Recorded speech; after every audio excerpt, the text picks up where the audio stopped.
Ok, compañeros, mientras se incorpora el licenciado, les doy su nombre. Mm, Sería el licenciado Irayat Velázquez Santos y él es parte del equipo que va a participar en décimo transitorio. En décimo transitorio es donde estamos los que tenemos más antigüedad en el instituto y algunas dudas que ustedes tengan, pues ahorita será un buen momento para plantearlas.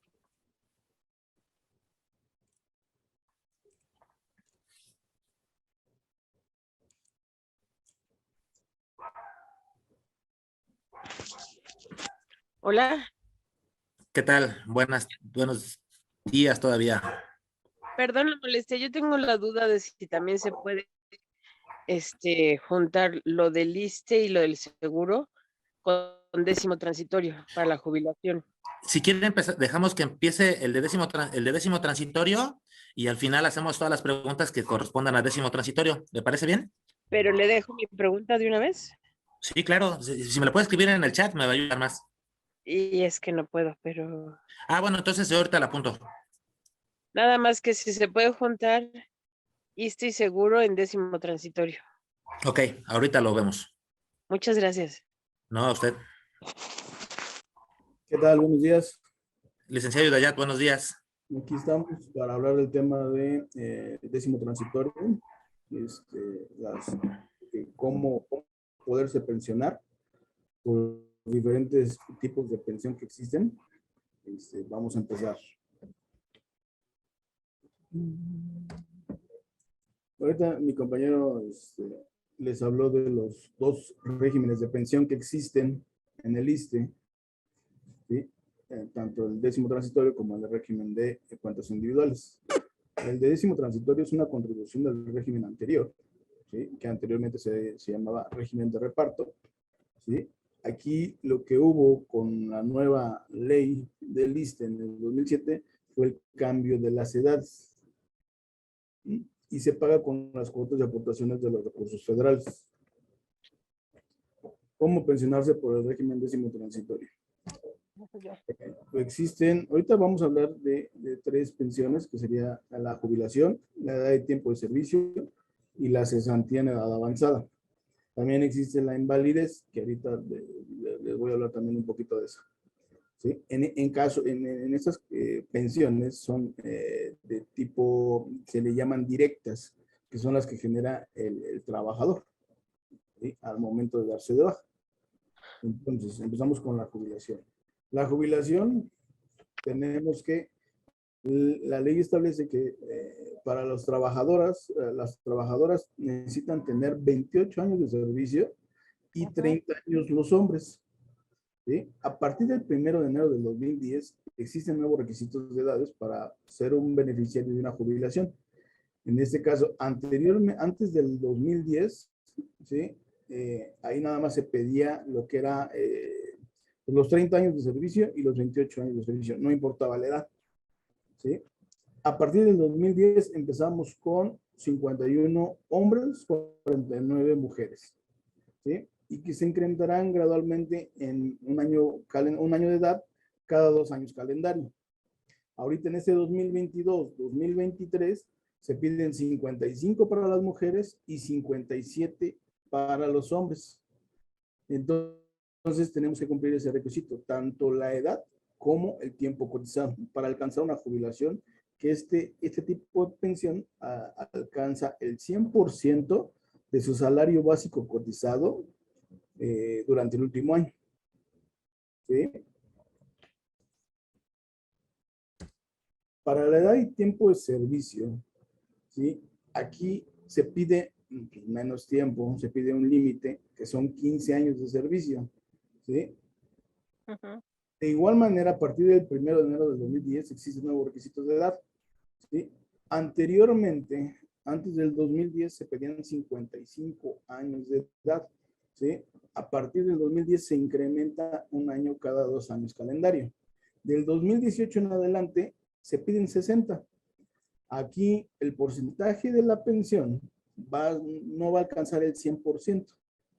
Aquí va a ser en función de los años de servicio que haya trabajado el trabajador. En este caso, por ejemplo, si llegamos a los 15 años de servicio y yo tengo en este 2022 60 años de edad, yo alcanzaría una pensión al 50%, ¿sí?, del promedio del salario básico cotizado durante el último año. ¿Sí? Cabe señalar que aquí, bueno, hay que ver los importes, los topes mínimos y máximos de las pensiones, puesto que, por ejemplo, hay personas que tienen o ganan el mínimo, ¿sí? Y les corresponde el 50% de la pensión. Sin embargo, con ese salario que es bajo, le quitamos el 50%, pues va a quedar un salario mucho menor. Entonces la ley establece que nadie puede ganar menos del mínimo, ¿sí? En este año, aquí el mínimo establecido son 5,186 pesos. Entonces, si el cálculo de la pensión resulta que son 3,000 pesos, aunque tenga el 50% de la pensión, se le va a ajustar la pensión al mínimo, ¿sí? Porque nadie puede ganar menos del mínimo. Entonces aquí, en la edad de tiempo de servicio, empezamos con 15 años de servicio y terminamos con 29 años para los hombres y 27 años para las mujeres. Y aquí es 2,5% porcentual en cada año de servicio. Entonces, aquí no alcanzaríamos el 100%, alcanzaríamos un porcentaje, cierto porcentaje, dependiendo de los años de servicio, cumpliendo la edad, en este caso ya a partir del 2018 serían 60 años de edad. ¿Sí? Aquí, en este caso, también hablaríamos un poco de la invalidez, porque es el mismo trámite, ¿sí? Nada más que la invalidez no se pediría edad, nada más con el dictamen de invalidez, ¿sí? Dependiendo de los años de servicio, sería el porcentaje de la pensión. Ahora bien, en la invalidez, cuando un trabajador tiene o rebasa los años de servicio, en este caso, por ejemplo, los 30 años de servicio, si un trabajador tiene 35 años de servicio y presenta un dictamen de invalidez y quiere y requiere una pensión por invalidez, en este caso, el porcentaje de la pensión, aunque ya haya rebasado los 30 años de servicio, va a alcanzar el 95%. No va a llegar nunca al 100%. Ese es el estatuto que nos indica las pensiones por invalidez, los porcentajes, y aquí no se requeriría edad. Para la cesantía en edad avanzada, se otorga a trabajadores que queden privados del trabajo después de los 60 años de edad, con una cotización mínima de 10 años. ¿Sí? A partir del 2010, la edad mínima para ser beneficiado a la cesantía se incrementó 1 año de edad por cada 2 años calendario, hasta llegar al 2018 en adelante, que se piden 65 años de edad. Aquí es muy importante decirles, comentarles, que la pensión por cesantía se requieren mínimo 10 años de servicio hasta los 14 años de servicio. ¿Sí? Pero lo más importante de esto es que la edad, a la fecha de la baja, ya deben tener cumplida la edad que se requiere para esa pensión. Aquí no se pueden dar de baja y esperar la edad, porque ahí ya no tendrían el derecho.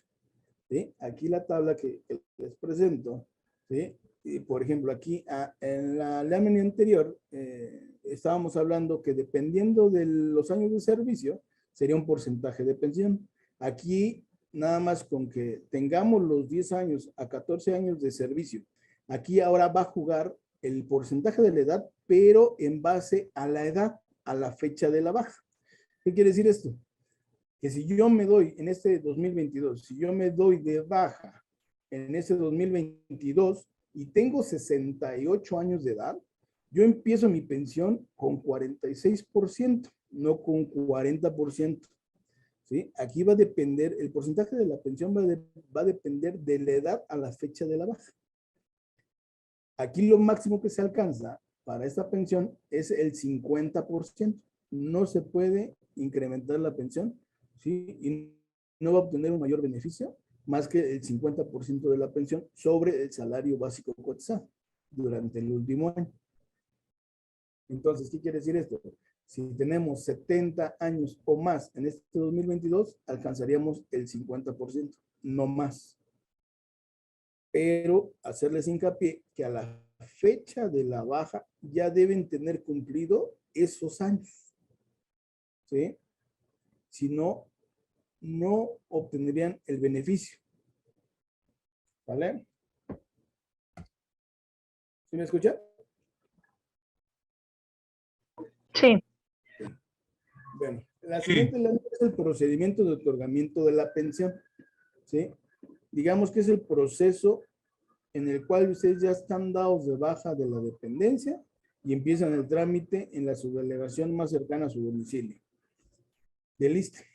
En este caso, presentan la documentación o los requisitos necesarios para empezar el trámite y empezamos con el primer documento que se expide, que se llama aceptación de datos. Esa aceptación de datos viene como tal la información personal, en este caso nombre, CURP, RFC, dirección, teléfono, viene el listado de la historia laboral y el conteo del tiempo final en años, meses y días. Posteriormente, cuando ya aceptan, que ustedes ya aceptan que es correcto la información personal, tanto la historia laboral y el tiempo cotizado, viene la solicitud de pensión, en donde en ese documento viene estipulado qué tipo de beneficio se les va a otorgar, con qué tiempo de servicio y la cuenta bancaria en donde va a ser depositada la pensión. Bien, va a venir la cuenta, el número de cuenta, el nombre del banco y la clave interbancaria. Eso lo deben de revisar muy bien porque ahí es donde se les va a depositar desde el primer pago de la pensión hasta los subsecuentes. Posteriormente viene un documento que se llama resumen de validación, que es ahí donde se hace el cálculo tanto del porcentaje como de la cuota diaria que ustedes van a percibir para el importe de su pensión. Viene un análisis laboral donde viene la información de las dependencias donde laboraron, qué periodos y qué salarios alcanzaron. Y la liquidación de pago previa incorporación en nómina viene el importe que van a recibir de la pensión, ¿sí? Una vez ya pensionados, este importe se genera, o más bien se paga entre los 10 y 12 días que se otorga la pensión.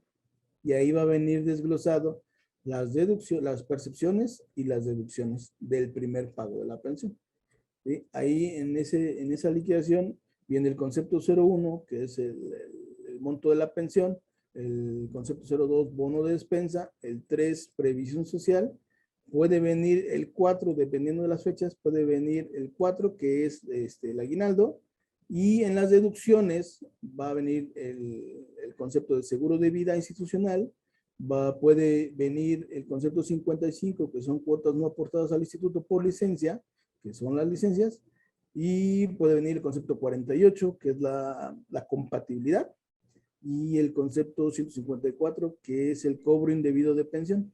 Ese cobro indebido de pensión se divide en dos. Puede ser que sea una pensión compartida o una pensión incompatible.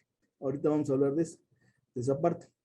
Y posteriormente, y bueno, viene el importe neto que va a recibir el pensionado, el primer pago de la pensión, ¿sí? Ese importe, ¿sí?, se va a dar desde la fecha de baja o que adquiere el derecho hasta un mes más posterior al cálculo de la pensión.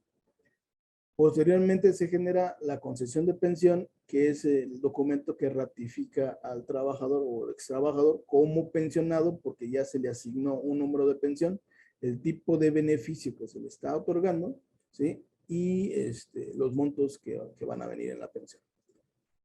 El primer pago de la pensión es un depósito bancario, como les había comentado, entre los 10 y 12 días a partir de que ustedes se vayan a que se otorgue la pensión. Posteriormente, a los 2 meses siguientes, viene la incorporación a la nómina mensual. ¿Qué quiere decir esto?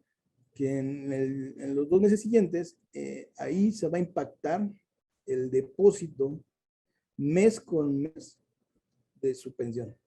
¿Vale? Ya cada mes van a poder gozar de la pensión y imprimir sus talones de pago como pensionado.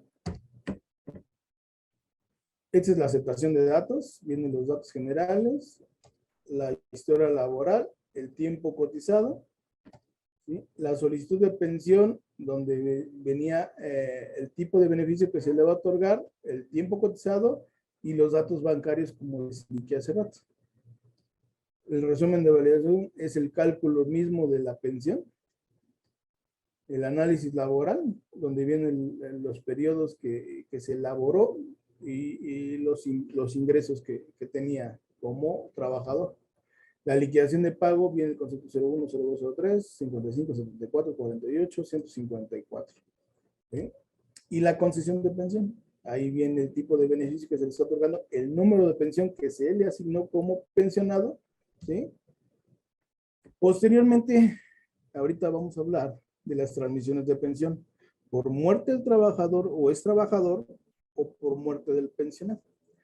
Estos tipos de pensiones, por ejemplo, la muerte del trabajador o ex trabajador, los familiares derechohabientes tienen derecho a una pensión equivalente al 100% de lo que hubiese correspondido al trabajador, aplicándose el periodo mínimo de 15 años de cotización por tener derecho a la pensión.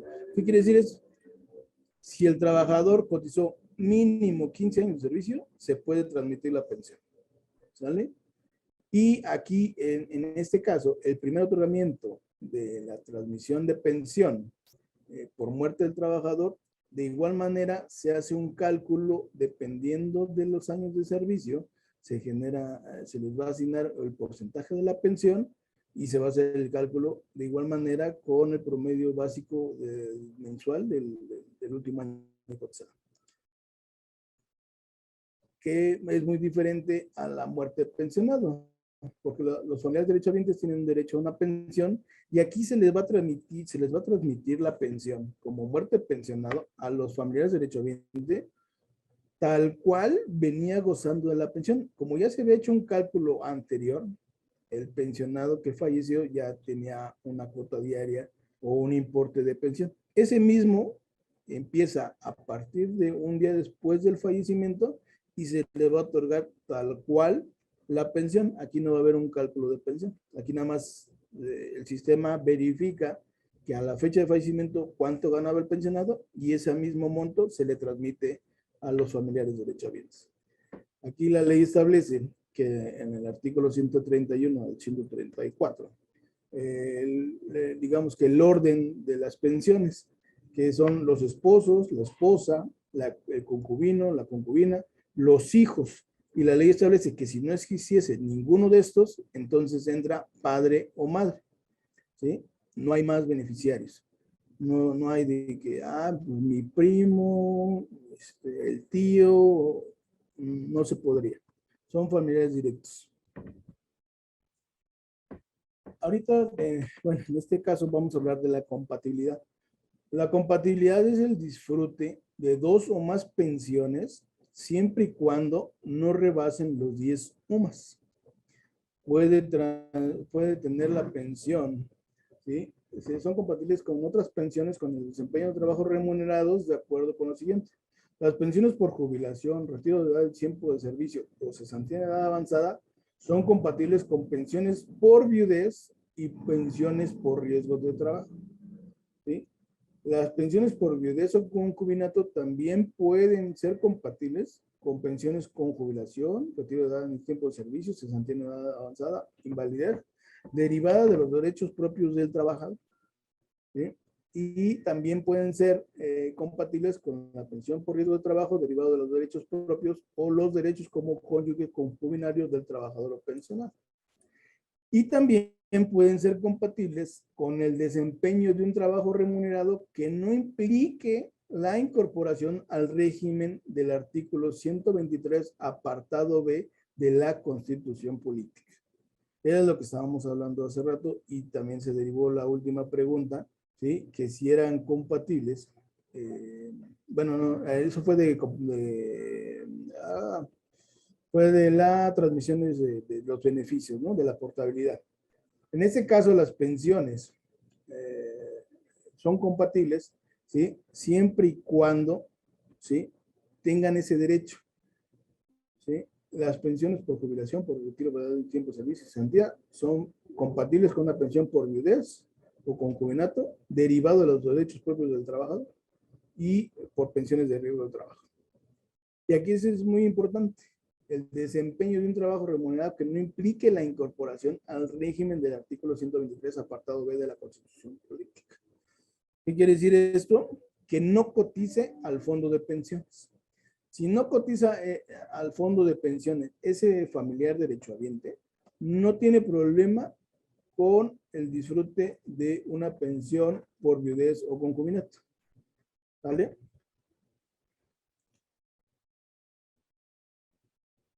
La continuación voluntaria. Vamos a hablar de la continuación voluntaria.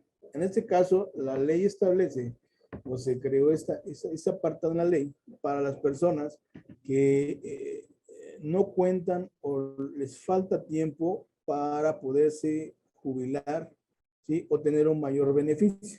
En este caso, por ejemplo, trabajadores o trabajadoras que tienen, una trabajadora que tiene 27 años de servicio, ¿sí? Y para llegar a una jubilación le hace falta un año de cotización, aún ya teniendo la edad. Entonces puede contratar la continuación voluntaria, ¿sí? Para seguir pagando esos seguros, ¿sí? Y que alcance el mayor beneficio. Ojo, aquí, a la fecha de la baja, la ley establece 60 días a partir de la baja para poder contratar la continuación voluntaria. Los seguros que se pagan son seguro de salud, es para seguir teniendo servicio médico, el de retiro de cesantía de edad avanzada y vejez, para seguir cotizando, para alcanzar el mayor beneficio, y el de invalidez y vida es por si les llega a pasar algo o si llegan a faltar, ese tiempo que se pague por continuación voluntaria también se le suma a los familiares derechohabientes para que alcancen un mayor beneficio. Deberá cubrir las cuotas de aportaciones como corresponden a cada segura, misma que se ajustarán anualmente de acuerdo a los cambios de sueldo básico del último puesto que hubiese ocupado. Aquí los pagos de la continuación voluntaria al momento de contratarlos son bimestrales o anuales y van en base al salario básico cotizado que tenían en su plaza. ¿Sí? Si les hace falta, por ejemplo, 2 años. Bueno, ahorita yo lo contrato y pago lo que estaba ganando yo en mi plaza. Pero el siguiente año mi plaza que estaba ocupando, ¿sí? Sufrió un incremento de salario. Entonces, ese mismo incremento a mí también me lo van a aplicar, ¿sí? Para que yo al momento de darme de baja y termine de pagar la continuación voluntaria, el importe de la pensión sea mayor.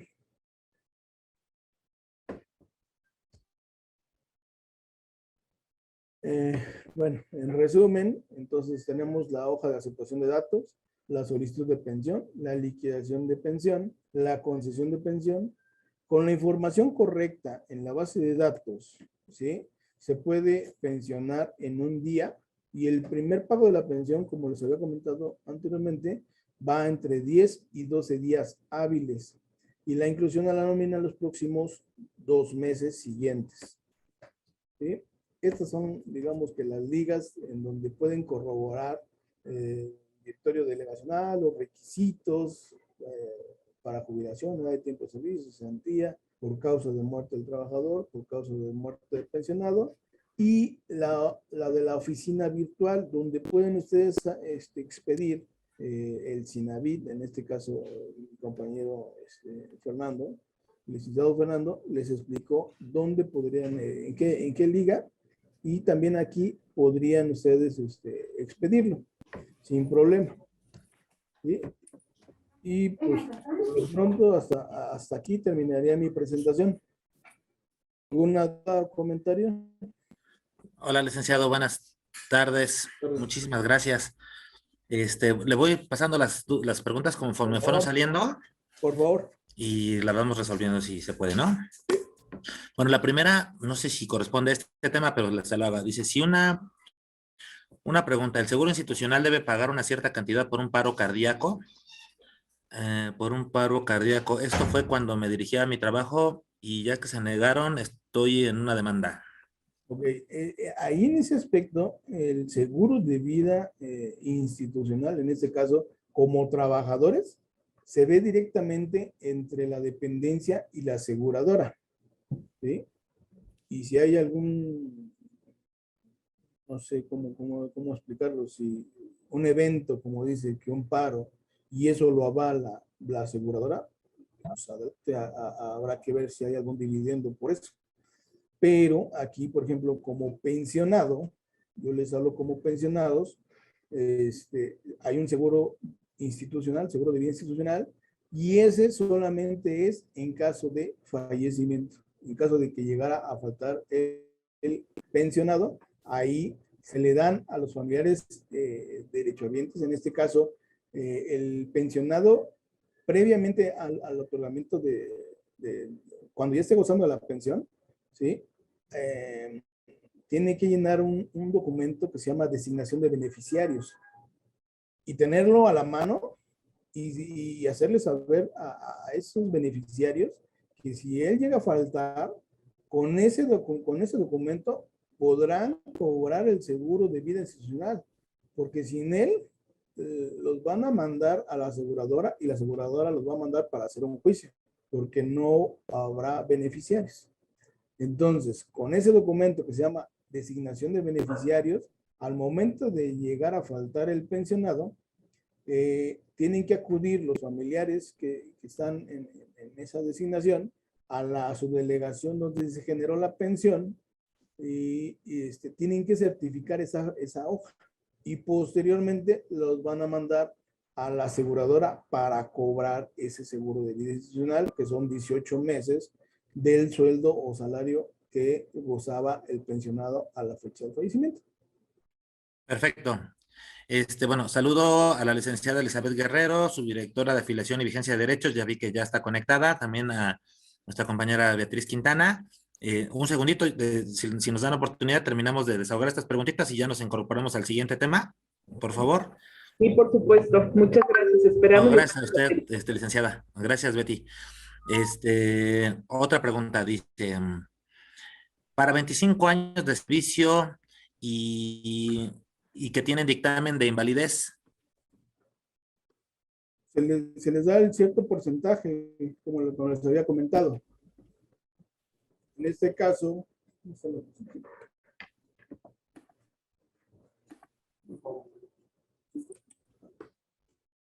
sería 25 años de servicio, serían el 75%. Ok. De todos modos, recuerden, compañeros, que ahorita estamos viendo los casos de manera general, de manera global, y de manera particular, nos estarán acompañando sus compañeros también de 10º transitorio en las diferentes unidades académicas. Leo una rápida, dice, tengo mi Afore en Banamex, el año pasado fui a tratar de sacar recursos y realizar el cambio de domicilio, me comentaron que estaba bloqueado, no podían hacer nada, acudí a Pensioniste y me dijeron que mi cuenta debería estar con ellos, no con Banamex, pero como yo tenía SAR y Afore desde los años del 1990, razón por la que yo estaba en Banamex, desconozco por qué Banamex no envió los recursos a Pensioniste. Al cambio de la ley me comentaron el gobierno bloqueó a todos los del 10º transitorio y no pueden sacar los recursos hasta jubilarse. Sí, aquí en este caso tenían que checarlo con la Afore, ¿sí? Para hacer pues no sé si la unificación de cuentas para que, no sé si Pensioniste se lleve los recursos que tenía en Banamex, ¿sí? Y sobre todo, pues tener la concesión de pensión para poder gozar de ese monto. Ok, otro. Dice, buenas tardes, soy del régimen de 10º transitorio y no sé por qué. Estoy en el Afore principal, grupo financiero. ¿Cuál es el procedimiento para cambiar a Pensioniste? ¿Tendrá otra cuenta o cotizó al seguro? Carlos. Porque de ser así, digo, tendrían que acudir a Pensioniste para hacer la unificación de cuentas y que en este caso Pensioniste, la Afore, reciba los recursos que tienen en principal. Ok, sí, parece que sí tenía otra. Tienen que hacer una unificación de cuentas mixta, pero en pensionista. Ok, podría asistir a uno de los módulos que se van a instalar y preguntar ahí ya al detalle, ¿verdad? Detalle, exactamente. Perfecto. Dice, de lo recibido en la pensión, ¿qué porcentaje se paga a Hacienda?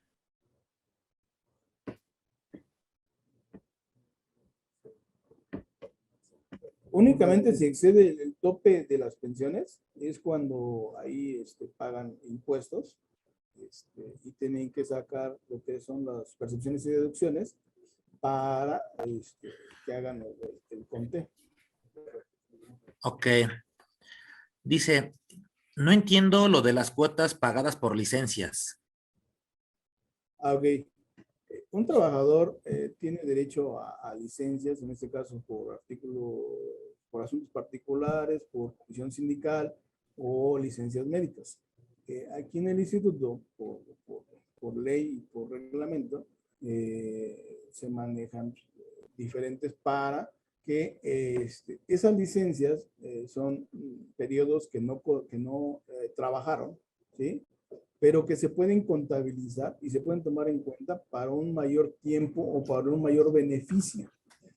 En este caso, si se toman en cuenta, se van a cobrar, ¿sí? Si se toman en cuenta para un mayor beneficio, se van a cobrar. En ese caso, bueno, ahorita por tiempos y todo, no pudimos hablar de las licencias, pero si gustan ahí en el módulo, podríamos hacerles una explicación más a detalle. Sí, lo que entiendo es que pueden recuperar ese tiempo pagando el monto de las licencias que no fueron descontadas, ¿no? El monto de las licencias se va a cobrar una vez que se genere la pensión. En el documento de liquidación de pago previa incorporación a nómina, ahí va a venir con 55. Es el cobro de aportaciones por licencia. Ok. Dice, ¿qué es eso de descuentos por compatibilidad? Sí, los descuentos por compatibilidad, aquí en este caso, es como les comenté, es el goce de 2 o más pensiones, ¿sí? Pero la ley estipula que no pueden rebasar la suma de las pensiones que reciban, no puede rebasar los 10 UMAS. En ese caso, por ejemplo, si tiene una pensión por jubilación y recibe, no sé, por ejemplo, 20,000 pesos.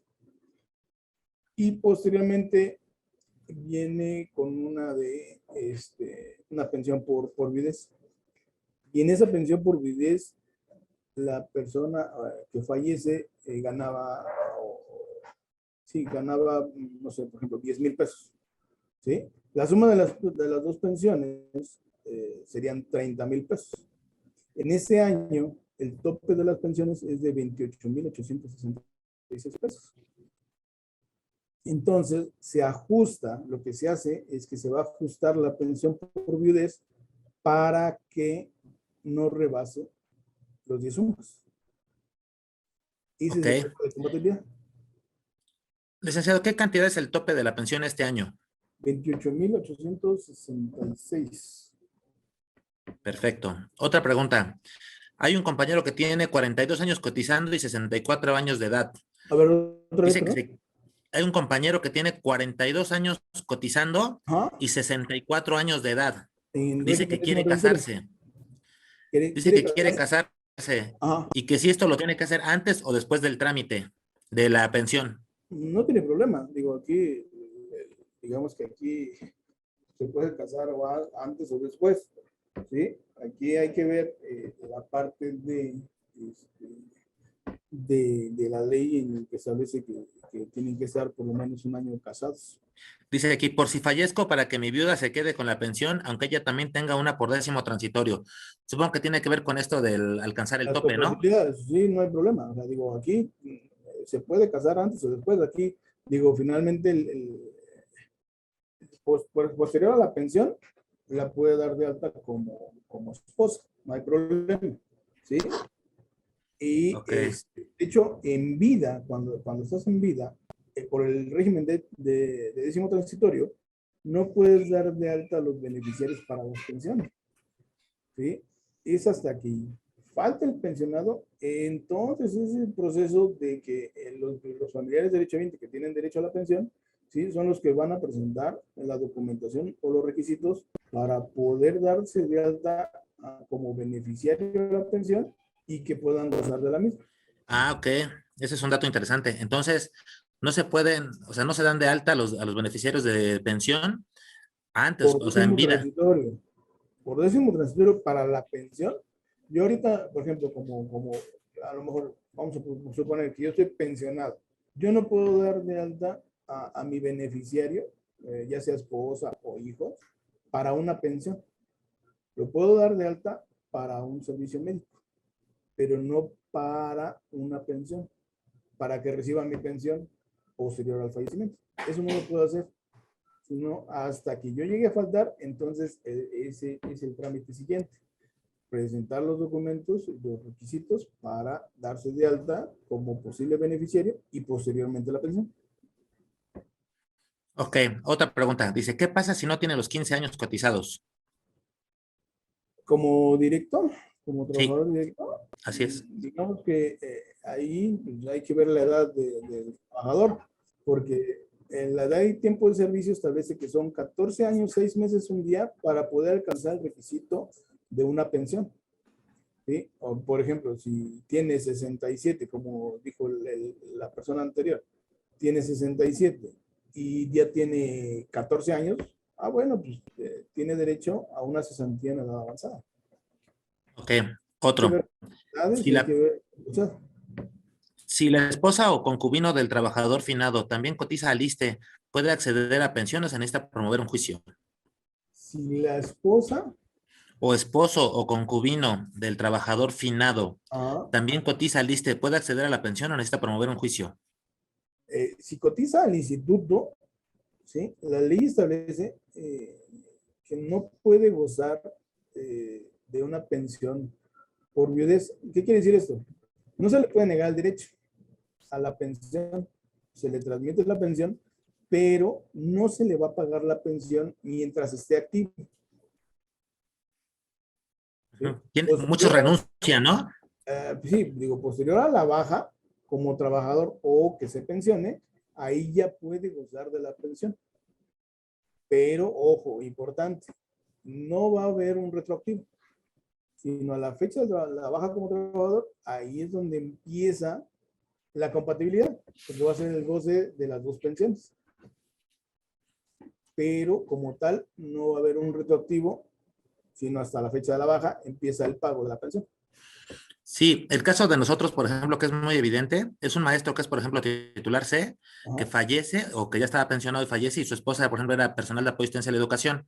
Su esposa todavía no está pensionada, pero por los salarios le convenía más la pensión del maestro que su salario en activo. Y entonces lo que ha llegado a pasar es de que estas personas han renunciado a su salario en activo para recibir mejor la pensión No, digo, del maestro aquí, titular. digo, hay que pensarlo bien. O sea, también, por ejemplo, si la persona tiene el deudo o el beneficiario tiene más de 15 años de servicio cotizados directamente, pues también tiene derecho a la pensión, ¿no? Contando con 60 años de edad.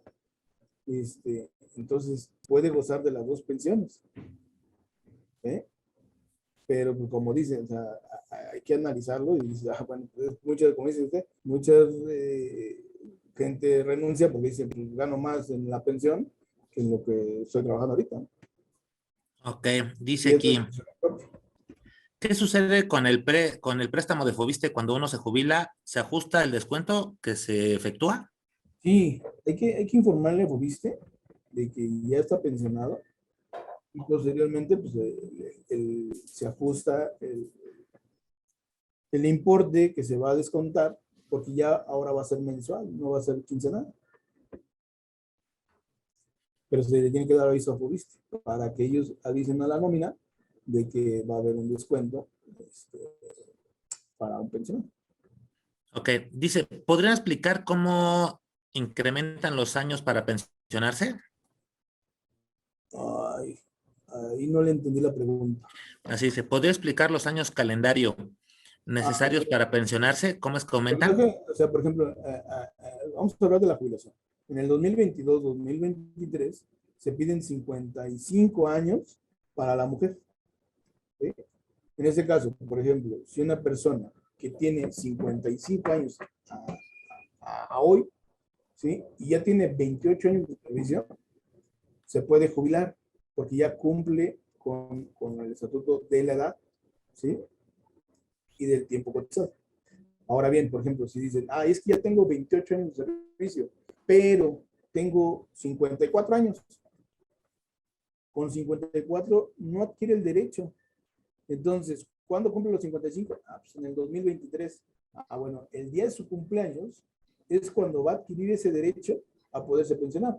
Ya no volveríamos a ver el tiempo cotizado, ¿sí? Como requisito, porque ya lo tiene, ¿sí? Ya rebasa los 28, rebasaría los 28. Ya nada más esperaríamos la edad para que adquiriera el derecho. Ok, las últimas dos preguntas. Sí. ¿El tope de UMAS en más de una pensión solo es en el 10º transitorio o también en cuentas individuales? 10º transitorio, sí. Para cuentas individuales, el tope para invalidez es la ley establece son 10 salarios, que en este caso se traduce en 10 UMAS, y para pensiones de riesgo, también. Pensiones de RCB no tiene tope porque depende del saldo acumulado en la cuenta individual. Ok, última pregunta. ¿Hay algún simulador para calcular la pensión? Sí, está en la oficina virtual. ¿Del Sinavit? Sí. Perfecto. Entonces, bueno, pues reiterarle a mis compañeros que va a haber un módulo de pensionista, donde también estarán hablando de 10º transitorio.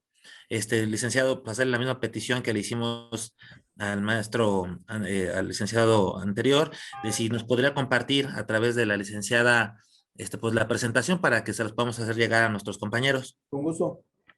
Muchísimas gracias. Sinue, Mande, maestro Aramburo. tengo 4 preguntas, pero no las puedo escribir. Una, ¿no? ¿Le parece? Porque ya nos está esperando la otra maestra. Ok, perfecto. Una, 2, nada más 2. Órale, 2. El monto de pensión por validez, ¿qué porcentaje? Y de orfandad. Ahí, el monto de la pensión por invalidez va a depender de los años de servicio. ¿Sí? Se hace el cálculo sobre el tiempo cotizado, ¿sí? No, perdón, yo pedí porcentaje de viudez, para viudez u orfandad. ¿Qué porcentaje? Va a ser, digamos que ahí va a ser dependiendo de qué tipo de pensión. Por ejemplo, si es por muerte del trabajador, se hace el cálculo como si fuera una pensión directa. Dependiendo de los años de servicio, se le va a dar un porcentaje. ¿Sí? Porque yo tengo el dato que pensión de viudez llega a ser hasta el 40%, no es el 100% de lo que le daban. No. Vamos a suponer que un trabajador que ya tenía más de 30 años de servicio, pero nunca se pensionó, ¿sí? Fallece como trabajador. No, yo estoy hablando de ya pensionado. Sí, por eso mismo. Bueno, aquí la pensión que se transmite a la viudez o al orfando, en este caso, a los hijos, ¿sí? Como muerte de pensionado es tal cual, como les expliqué hace rato. A la fecha de fallecimiento se va a buscar el importe de la pensión que venía gozando el pensionado y ese se transmite, así tal cual. Sería el 100%, maestro Aramburo. Ok, perfecto. A propósito del 100%, porque se dice muy bien 100% del salario básico de cotización. ¿Cómo se calcula el salario básico de cotización? Viene en su hoja única de servicios, cuando ya se dan de baja, les entregan un documento que se llama hoja única de servicios. Y ahí viene estipulado el salario básico de cotización. Nada que ver con el que yo me estoy echando a la bolsa quincena por quincena. No. Correcto, gracias. Dale. Licenciado, muchísimas gracias. De todos modos, la invitación sería pues para poderlo saludar allá en las instalaciones del Politécnico. El día 9 y 10 seguramente lo vamos a ver por allá. Y pues bueno, extenderé a mis compañeros que, sobre todo área central, con el maestro Arturo Alvarado, será quien dará inicio a esta actividad día 9 y 10 en el queso. Bueno, muchas gracias a todos. Gracias a usted, muchísimas gracias. Hasta luego.